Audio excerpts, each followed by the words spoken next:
Before we get into tonight's story, I want to say one thing. If it's late at night and you're listening to this alone, don't look out your window until this story is over, because what you're about to hear is based on the account of someone who still claims that, to this day, they have never found a normal explanation for what happened that night. So, let's begin. About 2 years ago, I was working the night shift for a small delivery company in West Virginia.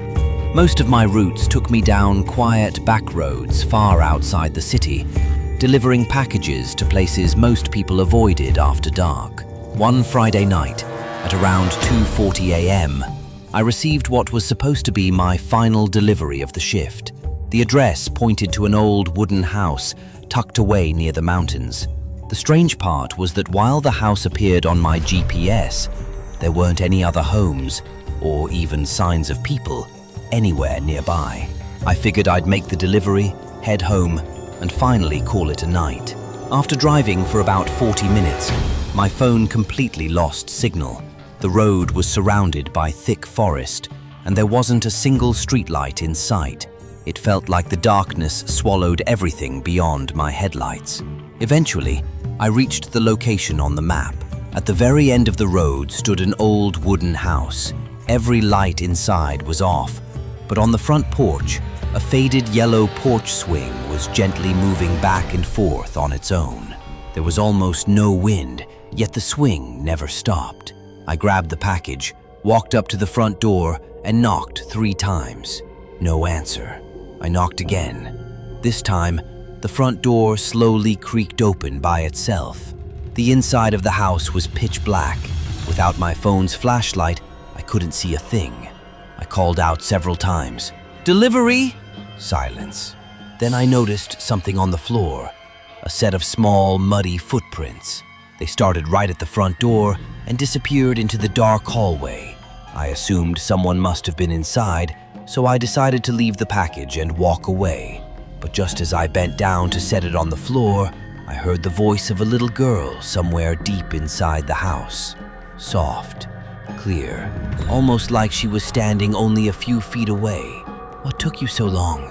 Every hair on my body stood up, because the delivery order didn't list any child living at that address. I froze for a few seconds before calling out again. "Hello? Is anyone there?" No one answered.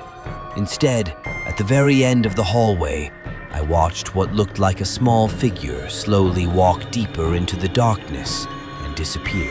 I stood there frozen for a few seconds.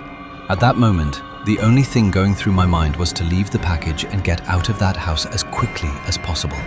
I placed the box near the door and turned around to leave, but then I heard the little girl's voice again from somewhere behind me.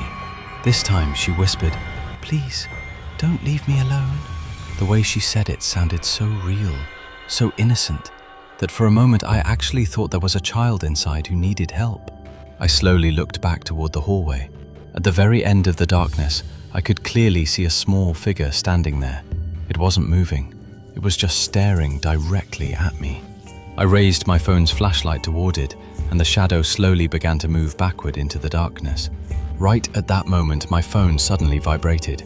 The strangest part was that I had no signal just seconds before, but somehow a message had come through. It was from my company's dispatcher. The message said, "The delivery has been cancelled. Nobody lives at that address. Leave that location immediately." I felt like all the warmth had disappeared from my body. I turned around and started walking toward the front door, but when I reached it, I realized something that made my heart stop. The door that had been wide open just moments ago was now locked from the inside. I grabbed the handle and pulled as hard as I could. Nothing. The door didn't move even an inch. Then I heard it. From the second floor of the house, heavy footsteps. Thud, thud, thud. Something was slowly walking down the stairs. The closer the footsteps got, the faster my breathing became. A few seconds later, I realized something terrifying. Those weren't the footsteps of a child. Whatever was coming down those stairs was much bigger. I didn't wait another second. I pushed through a broken window near the hallway and somehow climbed outside. The glass cut my hand and blood started running down my arm, but I didn't even feel the pain. All I could think about was getting away. I ran back to my truck, jumped inside and started the engine. As I drove away from the house, I looked back one last time through my rearview mirror. A figure was standing in the window on the second floor. At first I thought it was the little girl, but after a few seconds, I realized it wasn't a child.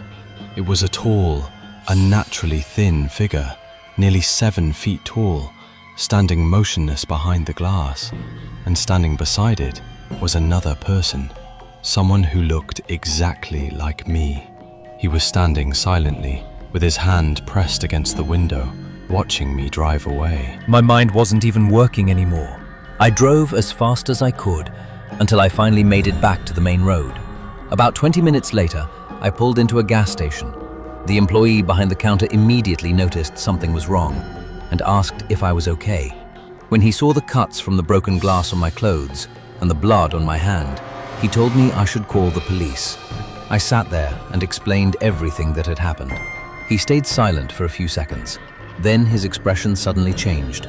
He looked at me and asked, "Are you talking about the old Miller house near the mountains?" I slowly nodded, and the color drained from his face. He told me that many years ago, a family had mysteriously disappeared from that house. Ever since then, several late-night drivers had claimed they heard a child's voice coming from inside, but every time police investigated, they never found anyone there. That night, I made the decision to quit my job. I promised myself I would never do another late-night delivery again. I thought the whole thing was finally over, but the real nightmare started 3 days later. At exactly 2:40 a.m., I heard 3 knocks on my front door. Knock, knock, knock. I didn't open it. A few seconds later, my phone received a notification.